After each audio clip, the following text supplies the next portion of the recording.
Hello students, welcome to न्यून classes. My name is कौशल। जैसा ही guys आपको पता है कि बहुत ही जल्दी आईबीपीएस आरआरबी के office assistant and officer scale के एग्जाम होने वाले हैं, तो इसके लिए हमारी न्यून क्लासेस की टीम है प्रीवियस ईयर के क्वेश्चन पेपर्स तैयार किए हैं जिनमें न्यून approach, shortcut techniques and thought process का इस्तेमाल किया है। साथ ही आपको एक खुशखबरी और मैं बताना चाहता हूं, हालांकि आपको पता लग गया होगा कि आईबीपीएस पीओ के भी नोटिफिकेशन आ चुके हैं, तो उसके भी बहुत ही जल्दी हम जितने भी प्रीवियस ईयर के क्वेश्चन पेपर्स हैं उनको सॉल्व करवाएंगे। क्लियर गाइज, आपको मेहनत करना है, साथ में हमारे जुड़े रहना है। हम दावा करते हैं कि अगर आप हमारे साथ लगातार जुड़े हुए हैं तो 6 महीने के अंदर अंदर नौकरी आपके हाथ में होगी। ठीक है, तो चलिए इसी सीक्वेंस में आज अपन एक सिटिंग अरेंजमेंट का क्वेश्चन करते हैं। स्क्वायर टेबल की पजल है गाइस। सबसे पहले मैं इसको आपको ट्रांसलेट करना बताऊंगा। हिंदी इंग्लिश दोनों लैंग्वेज अपने पास हैं, किसी भी मीडियम के विद्यार्थी को परेशान होने की आवश्यकता नहीं है।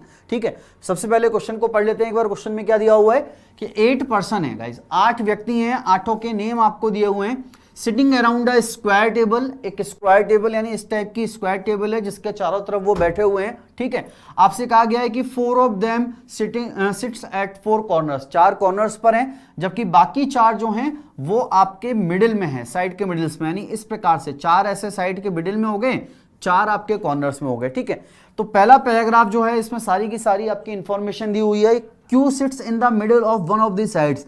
सेकंड पैराग्राफ में आपकी कंडीशंस दी हुई हैं। एक बार मैं इसको हिंदी में भी दिखा देता हूं, जो हिंदी मीडियम के विद्यार्थी हैं वो एक बार देख लें।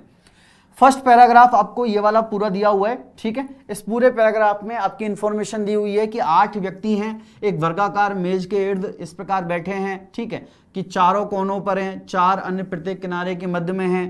कोनों पर जो बैठे हैं उनका मुख केंद्र की ओर है, किनारों पर जो बैठे हैं इनका मुख जो है वो केंद्र के कहां है, बाहर है। क्लियर गाइस, तो चलिए क्वेश्चन को सॉल्व करते हैं। अब पजल सिटिंग अरेंजमेंट में मैंने पहले भी गाइस आपको बताया है कि क्वेश्चन को सिर्फ हमें एक बार पढ़ना है, दोबारा पढ़ने की आवश्यकता ना पड़े। तो जो भी कंडीशन आती जा रही है हैंड टू हैंड उसको क्लियर करते हुए चलें। ये नहीं कि आप पहले क्वेश्चन पढ़ रहे हैं फिर उसको सॉल्व कर रहे हैं, तो उसमें आपका टाइम भी लगेगा और हो सकता है कि आपसे पजल ना भी बने।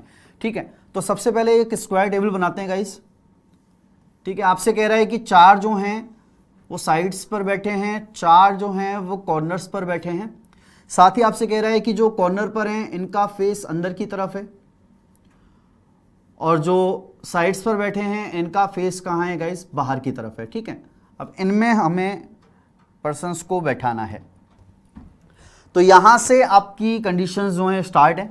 तो पहली कंडीशन देखते हैं क्या कह रहा है कि Q sits in the middle of one of the sides. Hindi medium वाले विद्यार्थी बिल्कुल परेशान ना हो, मैं पूरा ट्रांसलेट कर रहा हूं। ठीक है, और फिर भी आप एक बार हिंदी वाले का स्क्रीनशॉट ले लें, उसको सॉल्व करें, समझ में नहीं आए तो आप यहां देख सकते हैं। ठीक है, कि Q sits in the middle of one of the sides, इसका मतलब कि Q किसी एक भुजा के मध्य में बैठा है। तो कहीं पर भी बैठा दो, 4 जगह हैं तो मैंने Q को यहां पर बैठा दिया है। क्लियर है, आगे बढ़ते हैं। आगे आपसे कह रहा है only 2 person sits between Q and R, कि Q और R के बीच में केवल 2 हैं। अब गाइस ध्यान से देखें कि अगर Q यहां पर है तो इन दोनों के बाद R यहां भी हो सकता है, और Q यहां पर है तो इन दोनों के बाद R यहां भी हो सकता है। यानी कितनी पॉसिबिलिटी बन रही है, 2 पॉसिबिलिटी। तो ये नहीं कि आप किसी एक ही पॉसिबिलिटी को लेके आगे बढ़ रहे हैं। ठीक है, क्वेश्चन गलत हो जाएगा या फिर आपसे हो ही नहीं पाएगा या क्वेश्चन को दोबारा पढ़ना पड़ेगा। तो इन दोनों पॉसिबिलिटीज को मैं साथ के साथ लेते हुए चलूंगा। तो एक पॉसिबिलिटी में इन दोनों के बाद R को मैं यहां बना दूंगा। अब चाहें तो आप दूसरा डायग्राम बना लो, और अगर दूसरा डायग्राम नहीं बनाना है, क्वेश्चन हमारा छोटा है, तो एक अरेंजमेंट बाहर और एक अरेंजमेंट आप सीधा सा अंदर बना दो। तो यहां पर मैंने Q को बैठा देता हूं और इन दोनों के बाद R को मैं यहां बैठा देता हूं। क्लियर है, चलिए आगे बढ़ते हैं। आगे आपसे कह रहे हैं only 1 person sits between R and E, कि R और E के बीच में केवल एक ही व्यक्ति है। अब ध्यान से देखें गाइस, R यहां पर है ना, तो बाहर वाले डायग्राम में R यहां पर है तो एक व्यक्ति के बाद E आपका यहां हो जाएगा। ऐसी एक व्यक्ति के बाद E आपका यहां भी बैठ सकता है।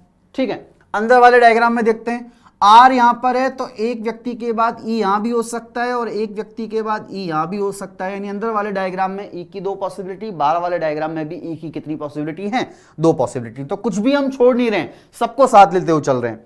आगे बढ़िए। E is an immediate neighbour of both T and F। जब भी कोई एक व्यक्ति किन्हीं 2 व्यक्तियों का परस्पर पड़ोसी होता है तो इसका मतलब आप समझ जाएं कि वो व्यक्ति उन दोनों के ठीक बीच बैठा है। इसका मतलब ये E जो है वो T और F दोनों के कहां पर है, बीच में है। तो चलिए देखते हैं गाइस। बाहर वाले डायग्राम में आप देख सकते हैं कि अगर मैं ई को यहां बैठाऊं तो क्या टी और एफ यहां बैठ सकते हैं? क्या नहीं बैठ सकते, क्योंकि क्यू यहां पर ऑलरेडी फिक्स हो चुका है। तो इसका मतलब ई को आप यहां से हटा दो, तो ई यहां से हट गया, तो इसका मतलब यहां पर ई आपका क्या हो चुका है? फिक्स हो चुका है। तो टी और एफ दोनों आपके यहां पर एक साथ बैठ जाएंगे। तो टी यहां होगा तो एफ यहां हो जाएगा, या टी यहां होगा तो एफ यहां हो जाएगा। अंदर चलते हैं, ई यहां पर है तो गाइस टी और एफ आपके यहां भी हो सकते हैं, टी और एफ आपके यहां भी हो सकते हैं, क्योंकि दोनों के क्या है? पड़ोसी हैं। ठीक है, इस वाले ई के साथ अगर अपन देखें तो यहां पर क्यू आ रहा है, तो इसका मतलब ये वाला ई आपका जो है वो किसी काम का नहीं है। चलो आगे बढ़ते हैं। S sits to the immediate left of F, इसका मतलब एफ के तुरंत बाएं एस बैठा है। अब गाइस देखिए बाहर वाले डायग्राम में देखो आप, अगर मैं ये वाला एफ लेता हूं तो एफ के तुरंत बाएं एस यहां बैठ सकता है क्या? नहीं बैठ सकता है। तो इसका मतलब मेरा अब यहां पर जो है आपका एफ नहीं आएगा, तो टी मेरा यहां फिक्स हो चुका है, तो यहां पर मेरा कौन बैठ जाएगा? एफ। तो एफ के तुरंत बाएं आपका यहां पर कौन फिक्स हो जाएगा? एस।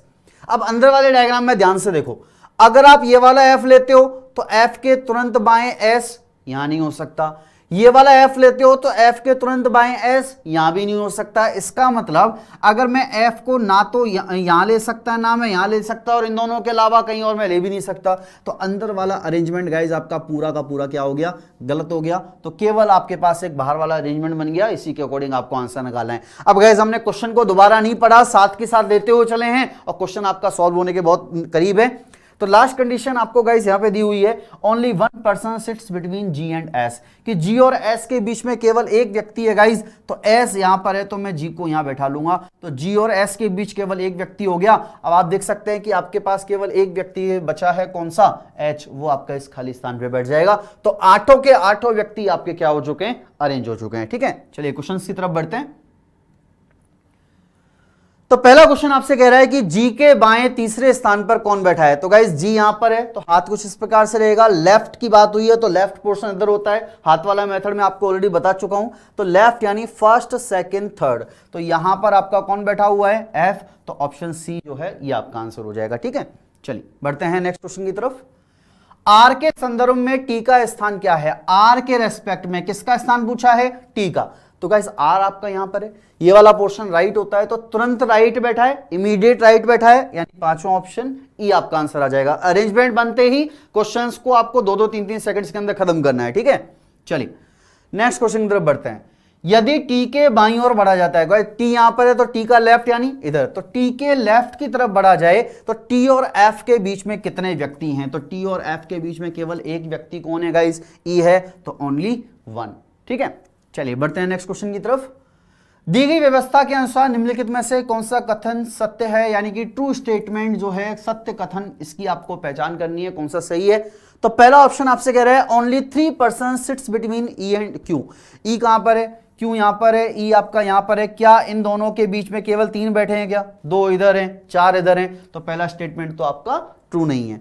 सेकंड कह रहा है Q is an immediate neighbour of S, कि क्यू जो है वो एस का इमीडिएट नेबर है, तो बिल्कुल सही बात है गाइस। तो यहां पर आपका जो आंसर है सेकंड ऑप्शन बी हो जाएगा। नीचे के वाले भी चेक कर लेते हैं, हालांकि चेक करने की आवश्यकता है नहीं, फिर भी कर लेते हैं। F sits second to the left of H, तो एच के सेकंड लेफ्ट में एफ है क्या? नहीं है, ये भी गलत हो गया।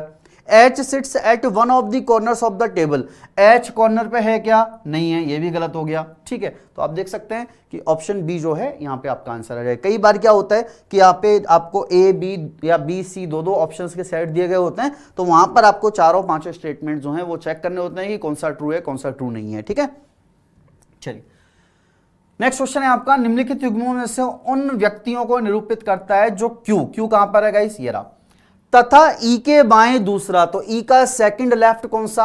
आर। ठीक है, इन दोनों के बीच व्यक्ति बताना है और हमें चलना है क्यू के लेफ्ट यानी इधर। तो एक तो आपका जी बैठा है, एक आपका एच बैठा है, तो इसका मतलब फोर्थ ऑप्शन डी आपका आंसर आ गया। Clear guys? तो हमने क्या क्वेश्चन को दोबारा पढ़ा? नहीं पढ़ा। क्वेश्चन को दोबारा बिल्कुल पढ़ना ही नहीं है, केवल एक ही बार में सोल्व करना है। जितनी कंडीशन बन रही है, जितनी पॉसिबिलिटी बन रही है, उन सभी कंडीशंस पॉसिबिलिटीज को आपको साथ के साथ लेते हुए चलना है। ठीक है, तो अगर आप इस प्रकार से करेंगे तो बहुत जल्दी आपको इन सेटिंग अरेंजमेंट पजल्स के क्वेश्चंस को 1 से 1.5 मिनट के अंदर आप खत्म कर देंगे। ठीक है, तो इस प्रकार के और भी काफ़ी सारे क्वेश्चंस देखने करने के लिए आप हमारे 2 यूट्यूब चैनल्स हैं, नियॉन क्लासेस, ऋग्वेदो, आप इनको जल्दी से जल्दी सब्सक्राइब करें अगर आपने नहीं किए हैं तो, ठीक है। आप हमें टेलीग्राम पे भी फॉलो कर सकते हैं। गूगल प्ले स्टोर से हमारा नियॉन क्लासेस का ऐप है, उस ऐप को आप डाउनलोड करें, वहाँ से मैथ, रीजनिंग, इंग्लिश, जीके की ई बुक्स हैं जो बिल्कुल फ्री ऑफ कॉस्ट है, आप वहाँ से वो डाउनलोड कर सकते हैं। आप हमें फेसबुक पर भी फॉलो कर सकते हैं। गाइज ऋग्वेदो क्लासेस का जो चैनल है हमारा नया चैनल है जो कि 5 अगस्त को ऑलरेडी लॉन्च हो चुका है। यहाँ पर हमने IBPS RRB के 3 से 4 घंटे के वीडियो पेपर सॉल्यूशंस हमने डाले हैं। तो आप अगर आपने इस चैनल को सब्सक्राइब नहीं किया है तो सब्सक्राइब करें और उन कंप्लीट सॉल्यूशंस को आप जरूर देखें जो 3 से 4 घंटे के हैं, जिसके अंदर कंप्लीट आपके नियॉन अप्रोच थॉट प्रोसेस जो पूरे इंडिया में आपको कहीं देखने को नहीं मिलेगी वो आपकी है। तो वहाँ से आप इनकी प्रैक्टिस कर सकते हैं।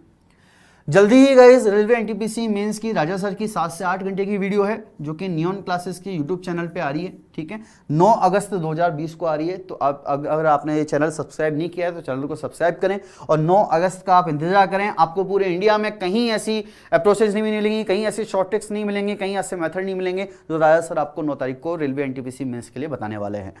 साथ ही इसका जो आपकी ई बुक्स हैं, ई कंटेंट है, ठीक है, ये भी आपको नियॉन क्लासेस के ऐप के ऊपर अवेलेबल हो जाएगा।